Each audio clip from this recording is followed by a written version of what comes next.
हरि में ही आस्था, हरि में ही विश्वास, हरि में ही शक्ति, हरि में ही सारा संसार, हरि से ही होती है अच्छे दिन की शुरुआत। आप सभी को योगिनी एकादशी की शुभकामनाएं।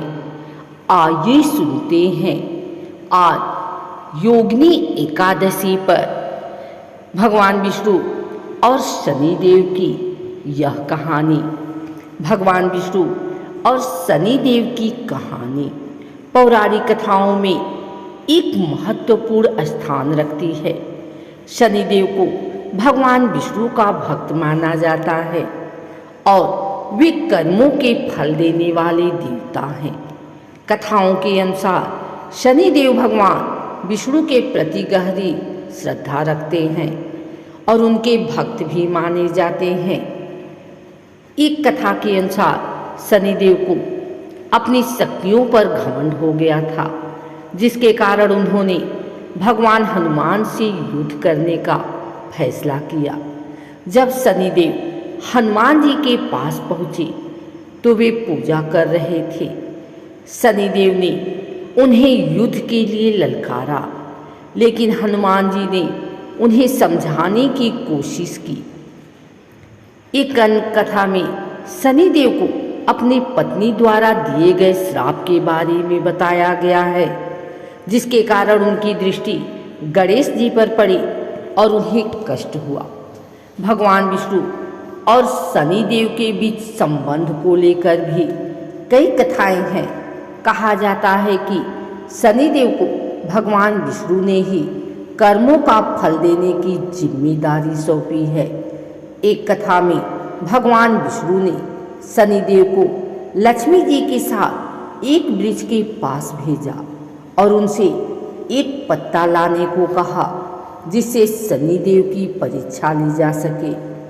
इस प्रकार शनिदेव और भगवान विष्णु के बीच का संबंध भक्ति, कर्म और न्याय का एक महत्वपूर्ण प्रतीक है। पौराणिक कथाओं में एक महत्वपूर्ण स्थान रखती है भगवान विष्णु और शनिदेव की यह कहानी। यह कहानी शनिदेव के कर्म फलदाता होने और भगवान विष्णु के भक्तवत्सल होने के इर्द गिर्द घूमती है।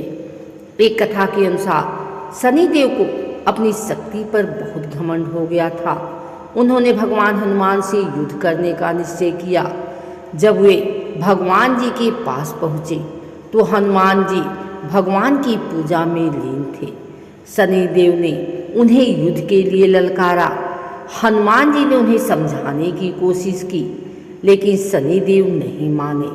तब हनुमान जी ने शनिदेव को अपनी पूंछ में लपेट लिया और उन्हें भगवान विष्णु का स्मरण दिलाया। इससे शनिदेव को अपनी गलती का एहसास हुआ और उन्होंने हनुमान जी से क्षमा मांगी। एक अन्य कथा के अनुसार शनिदेव को भगवान विष्णु के भक्त सुनीति पर क्रोध आया, क्योंकि सुनीति भगवान विष्णु की भक्त थी। शनिदेव ने सुनीति को कष्ट देने की कोशिश की, लेकिन भगवान विष्णु ने अपनी कृपा से सुनीति को बचाया। इस घटना से शनिदेव को यह एहसास हुआ कि भगवान विष्णु अपने भक्तों की रक्षा करते हैं और उन्हें किसी भी प्रकार का कष्ट नहीं सहना पड़ता है। इस कहानी से यह स्पष्ट होता है कि शनिदेव कर्मों के अनुसार फल देते हैं, लेकिन भगवान विष्णु अपने भक्तों पर हमेशा कृपा बनाए रखते हैं। शनिदेव भगवान विष्णु के प्रति सम्मान रखते हैं और उनके भक्तों को कष्ट नहीं देते हैं।